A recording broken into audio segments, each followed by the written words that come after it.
장 전체의 주제를 한마디로 말하면 뭐냐? 하나님의 심판, 하나님의 심판이고, 하박국 2장에 보시면 그 하나님의 때에 대해서 묵시는 정한 때가 있나니 그 종말이 속히 이르겠고 결코 거짓되지 아니하리라. 비록 더딜지라도 기다리라. 지체되지 않고 정령 응하리라 라는 말씀이 있는데, 그 말씀이 다시 한번 실현되는 것을 볼 수 있는, 베드로 후서에서 3장 베드로가 약속하죠. 주의 약속은 어떤 이들이 더디다고 이야기하는 것처럼 더딘 것이 아니다.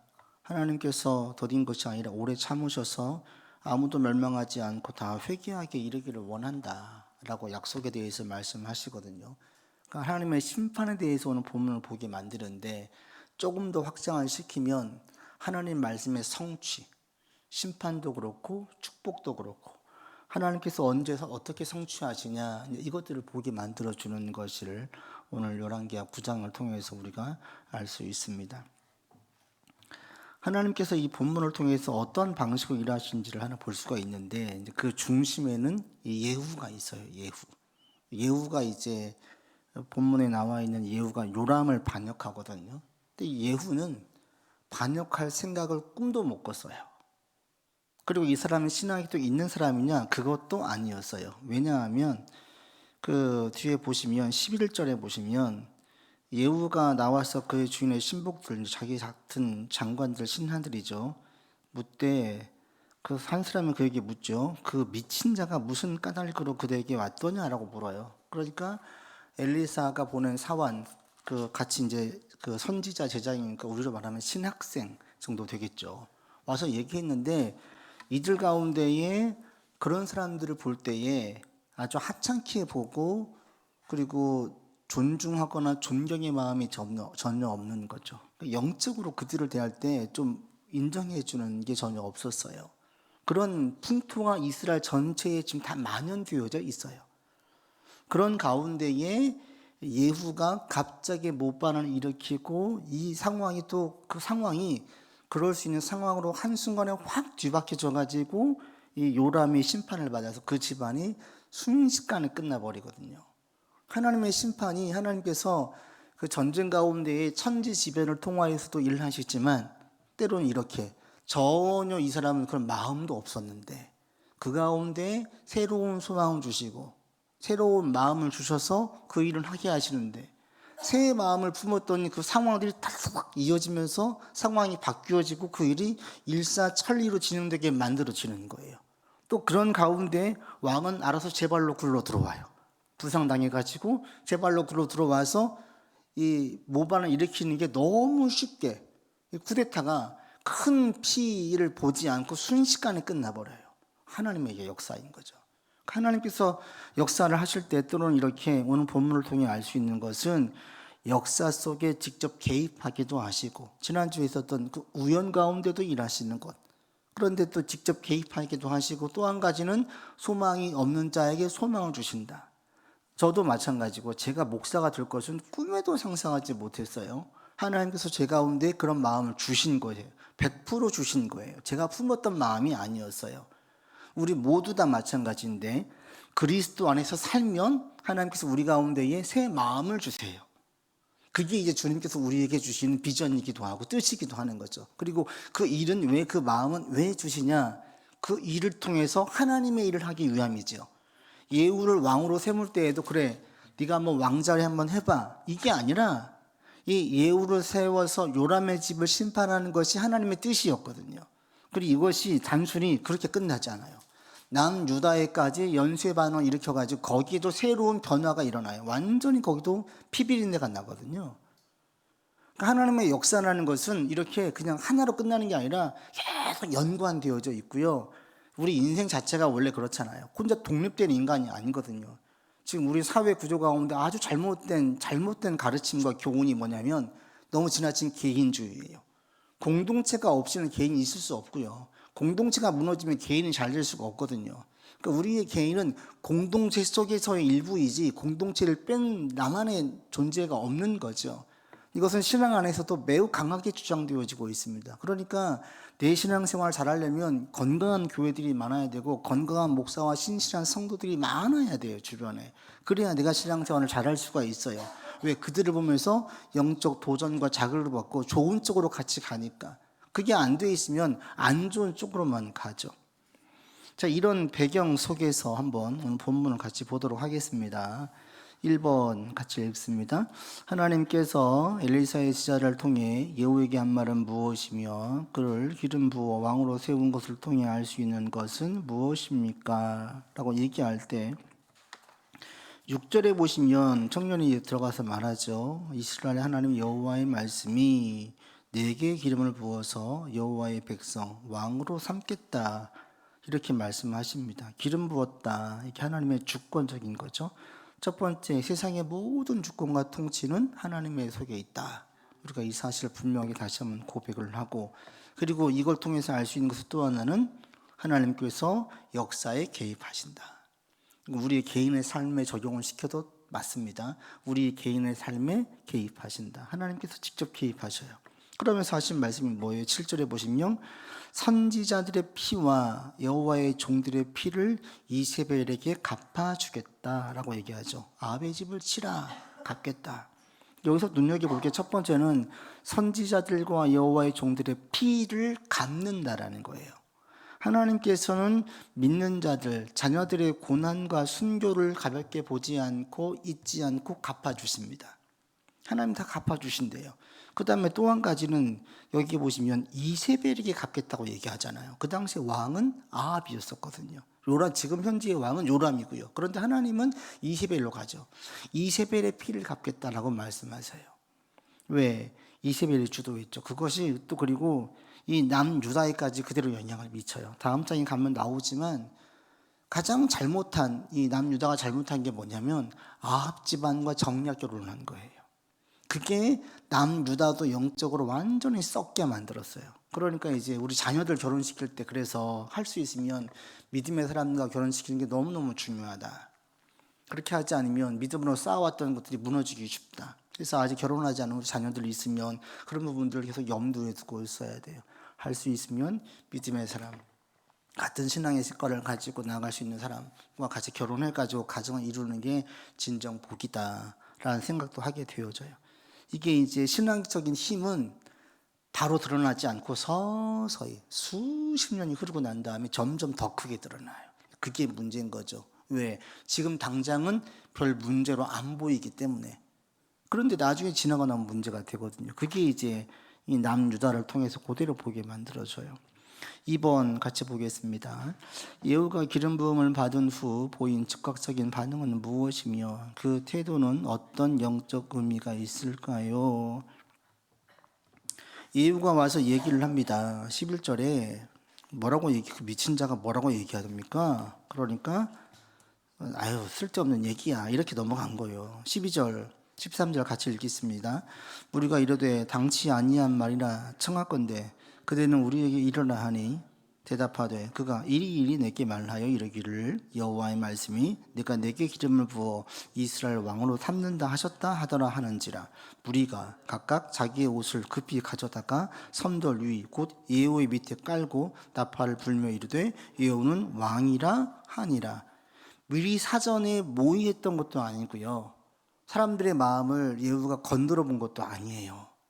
그냥, 그리고 11절에 보시면 무슨 그대에 왔습니까? 그때 그대들이 그 사람과 그가 말한 것을 나중에 그러니까 우리로 말하면 별 알 거 없어, 별로 중요한 얘기 아니야, 안 하려고 했어요. 그랬는데 12절에 그러지 말고 얘기해 보세요. 얘기를 했어요. 내게 기름을 부어주고 내가 왕이네. 그랬더니 갑자기 13절의 분위기가 확 바뀌어지는 거예요.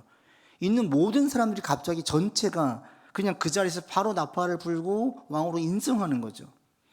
이거는 사전에 얘기가 됐던 게 아니에요. 또 누군가 미리 사람을 심어놔서 그들로 분위기를 만들게 했던 것도 아니에요. 이게 바로 하나님의 역사라는 거죠. 이미 쭉 이렇게 될 정도로 되기까지 이 전체적으로 말은 하지 않았지만 많은 공감대가 형성되어 있었던 거예요. 아니야, 아합은 아니야, 요람은 아니야, 이건 아니야. 그런 가운데 치명타, 직격탄을 날린 게 뭐냐면 하나님의 기름 부음인 거예요. 왜? 이미 엘리야를 통해서, 엘리사를 통해서 자기들은 믿지 않았지만 하나님의 살아계심은 알고 있었고 하나님의 역사 가운데서 진행되어진 것들 이들이 봤어요. 현장에서 많이 봤어요. 믿지는 않았지만. 그러니까 이게 믿음의 사람들의 큰 영향력이기도 한데 주변에 믿지는 않지만 믿는 사람들이 믿음으로 신앙에서 생활을 하고 있으면 믿지 않는 사람들도 그들을 봐요. 보면서 자기식으로 해석을 해요. 그래서 간혹 이제 그런 얘기를 듣거든요. 믿지 않는 남편이 아내에게 기도 좀 해달라 그러고, 교회 직장에서 또 직장 동료가 자기 왜 기도해 준다고 하면 고맙다고 이야기하고 묻기도 하고, 이런 것들이 보고 있는 거예요.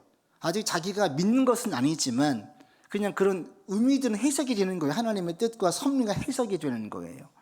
지금 오늘 본문의 이 예후와 같이 있던 장로들도 마찬가지입니다. 이들이 믿는 자들이 아니었어요. 그러나 하나님의 역사 가운데 이루어지는 것을 알고 있었어요. 이미 많은 부분은 보았어요. 그리고 여기에서 하나님께서 너를 왕으로 세웠다, 이 얘기가 매우 그들 가운데는 임팩트 있게 확 다가온 거예요.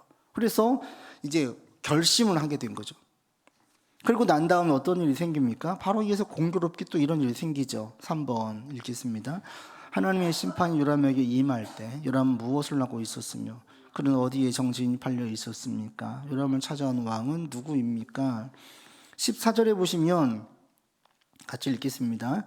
이에 님시의 손자 여호사밧의 아들 예후가 요람을 배반하였으니 곧 요람이 온 이스라엘과 더불어 아람의 왕 하사엘과 맞서서 길르앗 라못을 지키다가 15절 읽습니다. 아람의 왕 하사엘과 더불어 싸울 때에 아람 사람에게 부상한 것을 치료하려 하여 이스라엘로 돌아왔던 때라. 예후가 이르되 너희 뜻에 합당하거든 한 사람이라도 이 성에서 도망하여 이스라엘에 알리러 가지 못하게 하라 하니라 하고, 예후가 병거를 타고 이스라엘로 가서 거기에 왕이 있는 것을 보았어요. 그 성이 갇혀 있는 게 지금 도관이 된 쥐예요. 알아서 들어왔어요. 어떤 일을 했냐면 길르앗 라못을 지키려고 아람과 싸웠어요. 이 길르앗 라못은 북이스라엘과 아람 사이의 국경 요충지예요. 매우 중요한 자리여서 아합 때부터 계속 싸우면서 분쟁 지역으로 있었어요. 근데 전쟁을 하다가 부상을 당한 거예요. 있을 수 있는 일이에요. 그런데 그때 마침 들어왔고 이스라엘 궁에 머물러 있을 때에 그것을 다 포위해가지고 나가지 못하고 거기서 끝나게 만드는 거예요. 하나님께서 이렇게 쓰시는 거죠. 세고 난 직후에 부상을 당했어요. 알아서 제 발로 들어와요. 거기에서 이제 그냥 자연스럽게 끝날 수 있게 만드는 거예요. 이게 하나님의 때다는 거죠. 더딘 것 같아요. 이미 엘리야 때 예언을 했습니다. 열왕기상 21장에 가면 나봇의 포도원을 취할 때에 하나님께서 예언하셨거든요. 예후의 아합의 집에 대해서, 이세벨에 대해서 예언을 했었어요. 그런데 어떻게 된 게 아합이 죽을 때까지, 이세벨이 장수에서 오래 살 때까지, 그의 아들이 왕으로 있을 때까지 일이 일어나지 않았지요. 더딘 것 같아요. 안 일어난 것 같아요. 그러나 거짓되지 아니하죠. 더딜 것 같지만 더디지 않고 지체되지 않는다. 더딘데 이게 지체된 건 아니라는 거예요. 우리가 볼 땐 천천히 가는 것 같은데 그게 타임이 딱 안 맞는 게 아니라는 거죠. 하나님의 심판의 때가 이렇게 기가 막혀요. 그리고 이것은 남유다에 대한 심판까지도 이어진 걸 볼 수 있어요. 그때 마침 누가 와 있었습니까? 16절에 보시면 같이 읽지요. 예후가 병거를 타고 이스라엘로 가니 요람 왕이 거기 누워 있었습니다. 유다의 왕 아하시아는 요람을 보러 내려왔어요. 유다 왕도 온 거예요. 거기에 유다 왕, 북이스라엘 왕이 같이 있었어요. 같이 다 죽거든요. 한날에 죽어요. 하나님의 심판인 거예요.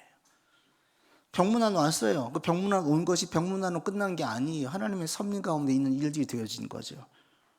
누차 말씀드리지만 그런 하나님께서 이게 운명처럼 준비해 놓으셨냐, 그게 아닌 거예요. 그 상황과 때를 다 아신 주님께서 쓰시는 거예요. 누가 힘 있는 누군가 무엇인가 말을 하면 되잖아요. 제전에 뭐 그런 유명한 일화가 있었다고 해요. 박정희 대통령이 지나가다가 저기 왜 이렇게 답답해? 산이 막혀 있어가지고 산을 뚫어버렸다라는 거죠. 힘이 있으면 다 할 수 있는 거예요. 하나님께서 무엇인가 하겠다 하면은 할 수 있는 거예요. 그렇게 운명처럼 만들어 놓은 것이 아니라 인간의 모든 자유의지, 세계의 역사, 흐름 가운데서 이끌어 가셔요. 하겠다 하면 되는 거예요, 그냥. 그래서 우리가 주목할 게 뭐냐면 하나님의 말씀이라는 거죠. 말씀을 딱 가슴에 새기고 사는 사람들은 그 말씀이 성취되는 것들을 보게 되고요. 성취가 되는 것을 보면 볼수록 하나님이 얼마나 대단하신지를 다시 한번 느끼게 되지요. 우리도 마찬가지입니다. 그래서 여러분들이 말씀을 귀히 여기고 살기를 바라고, 순간순간 내게 주신 말씀, 내 개인적으로 내게 감동을 주고 나를 깨워주신 말씀을 외우고, 저도 많이 암송했지요. 외우고 묵상하고 곱씹고, 그것이 내 삶에 완전히 녹아질 때까지 계속 곱씹어서 그게 자연스럽게 말과 생각으로 나오기까지 되면 그게 내 속에서 역사가 일어나는 거예요. 그런 일들이 우리 가운데 많이 있기를 바랍니다. 근데 지금 찾아왔어요. 남유다 왕도 왔어요. 4번부입니다. 예후는 요람을 반역하여 그를 죽입니다. 예후가 요람을 만난 곳은 어디이며 요람에게 무슨 말을 합니까? 예후가 요람을 죽이는 동안 그가 마음에 품고 있는 생각은 무엇이었습니까? 어디서 딱 봅니까? 21절. 요람이 이르되 메우라매 그의 병거를 메운지라. 이스라엘 왕 요람과 유다 왕 아하시아 각각 그 병거를 타고 가서 예후를 맞을새 이스라엘 사람 나봇의 토지에서 만나요. 어디? 나봇의 포도원이에요. 이거 어떤 곳이었습니까? 이세벨을 통해 가지고 강제로 빼앗은 것이죠. 그리고 아합이 즐거워할 때에 엘리야를 통해서 심판의 메시지를 예언했던 곳이 이 나봇의 포도원이에요. 그러니까 하나님의 타이밍이 기가 막히게 맞는 거죠. 그리고 그때에 무슨 말을 합니까? 예후야 평안하냐? 그러니까 22절 같이 읽겠습니다.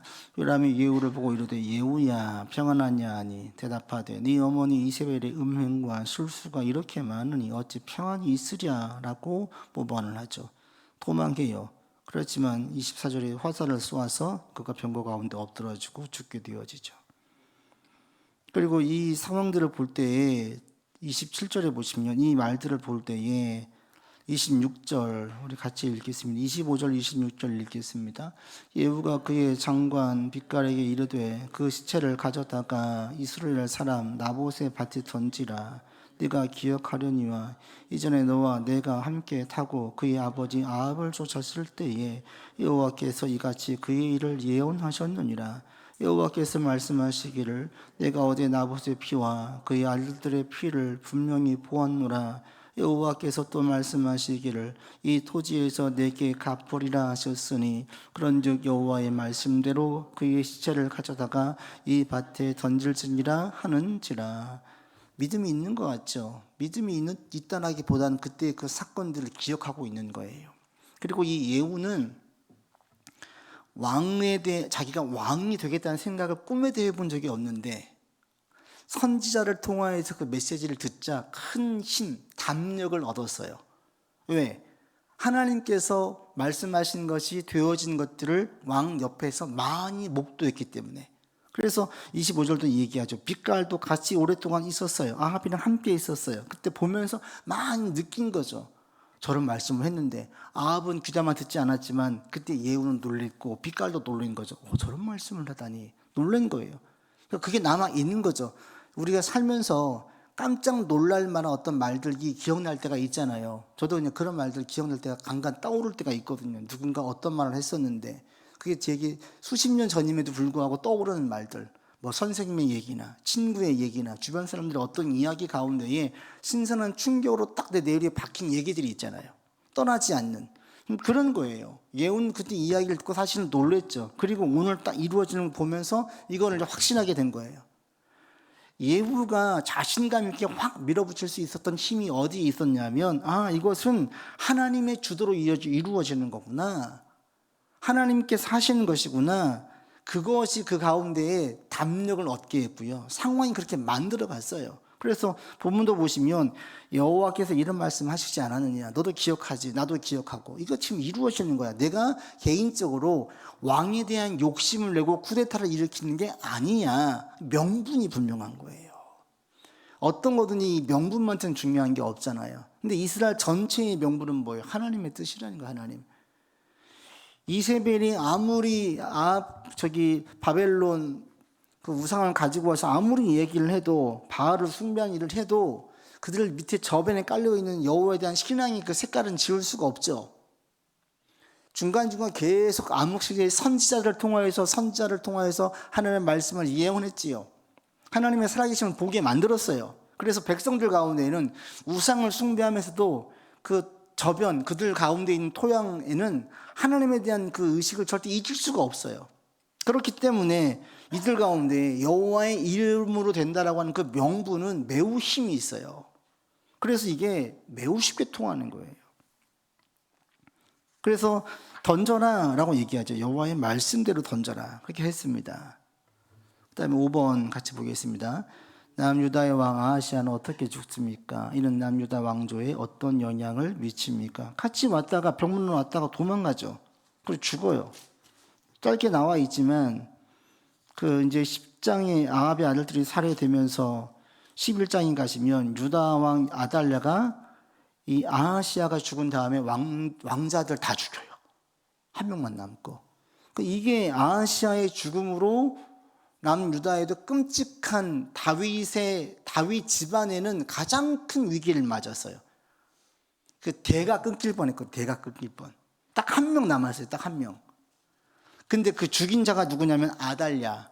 아달랴가 누구냐면 아합과 이세벨의 딸. 북이스라엘 왕의 집안이 남유다의 씨까지 다 말릴 뻔한 거예요. 하나님의 은혜로 한 명 살아남아서 그게 다윗의 왕조를 이어가게 만들었어요. 이게 이렇게 위험했어요. 이렇게 그냥 단순히 안 믿는 사람과 결혼한 게 아니라 지금으로 말하면 그 무당의 딸과 결혼한다든지 철저하게 우상 숭배한 집안의 식구와 결혼한다든지 이렇게 결혼한 거예요. 우리 아들이 며느리들 사람을 데리고 왔어요. 그 집안이 엄청나게 그 사업을 해가지고 큰 돈을 버는 집안이에요. 근데 우리 집은 별 볼 일 없는데 그 집에서 너무 아들을 잡아가지고 결혼하고 싶대요. 근데 문제는 뭐냐면 이들이 때만 되면 점집에 가는 집이에요. 때만 되면 우상을 숭배하고 그렇게 해가지고 잘 됐다고 그렇게 믿는 집이에요. 이거 어떻게 해야 돼요? 결혼시켜야 돼요? 말아야 돼요? 현실적 이런 일들이 있을 수 있어요. 국회의원들 선거 때만 되면 용한 그 무당에 줄 서 있다고 하잖아요. 다 불안하니까.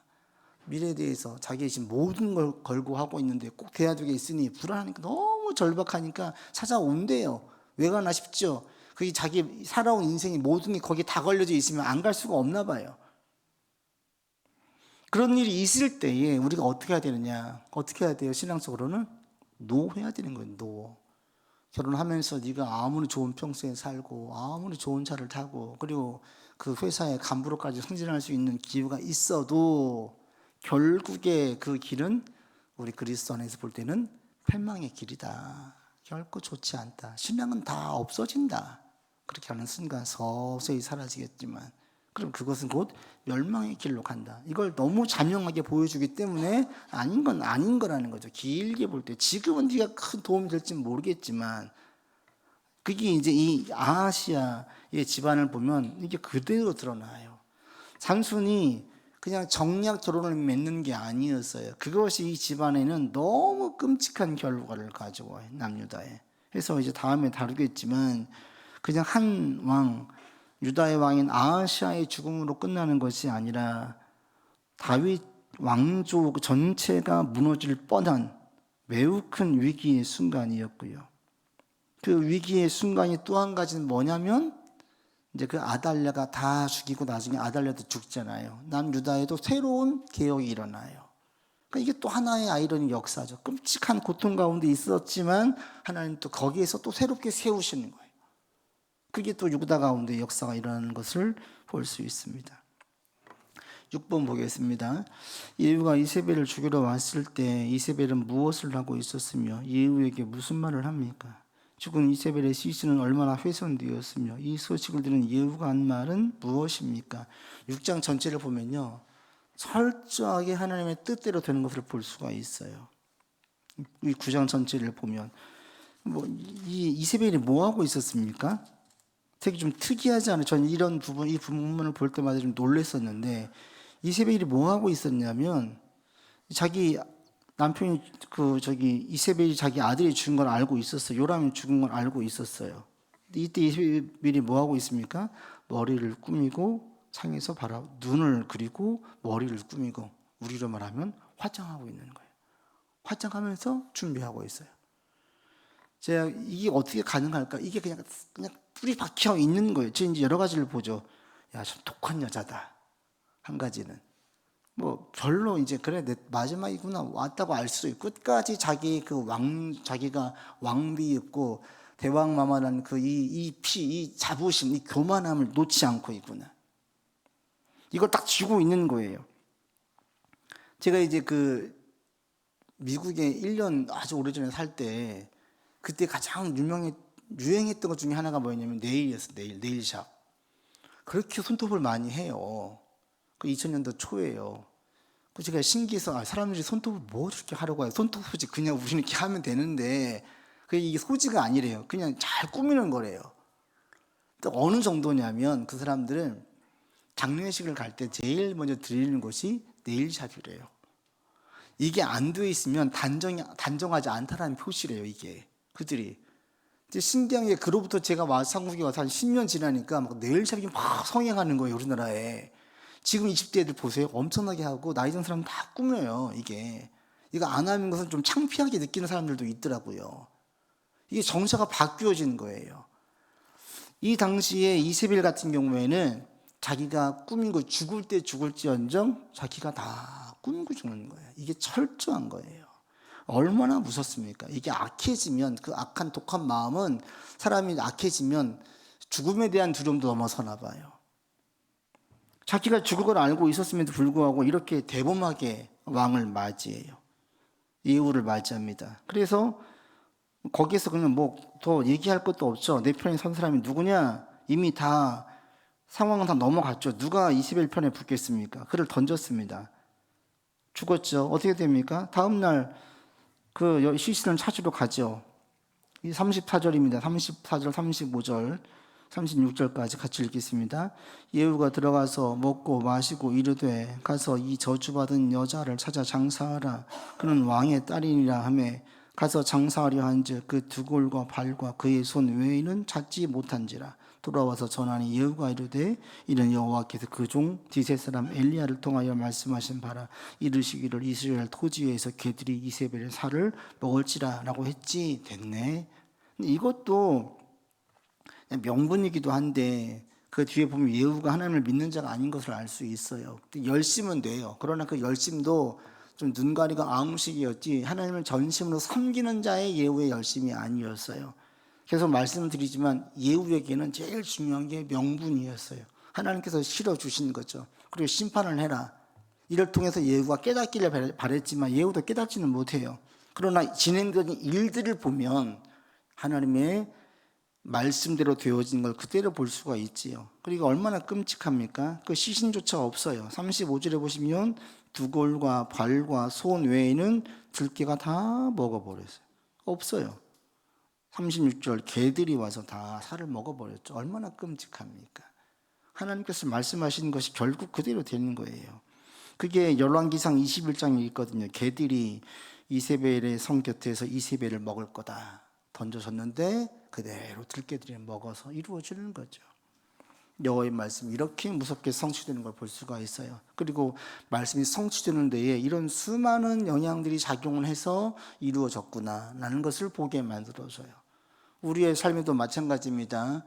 하나님께서 많은 역사를 하세요. 하나님께서 심판만 이렇게 하십니까? 아니에요. 축복도 이렇게 하세요. 우리 가운데 복을 주실 때, 열매를 주실 때에도 이렇게 상황들을 기가 막히게 쓰시는 경우들이 너무나 많이 있지요. 그래서 우리 가운데에도 우리는 이제 반대로 같이 고백하고 기도하며 나아가면 좋겠습니다. 주의 말씀은 어떤 이들이 더디다고 이야기한 것처럼 더디지만 않는다. 더딜 수 있지만 지체되진 않는다. 정령 응한다.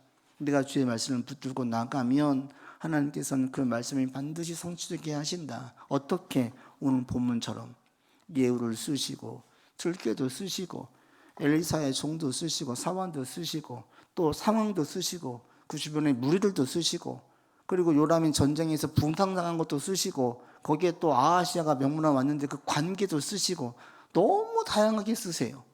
우리의 삶에 일어나는 많은 일들이 이렇게 되니 우리가 어떻게 설계하고 어떻게 예상을 합니까? 못하는 거예요. 그래서 가장 좋은 방법은 그냥 주의 말씀에 순종하고 하나님의 뜻대로 살려고 애를 쓰면 나머지는 알아서 연쇄 반응을 일으켜요. 하나님께서 알아서 일으켜 주셔가지고 알아서 보게 만들어 주세요.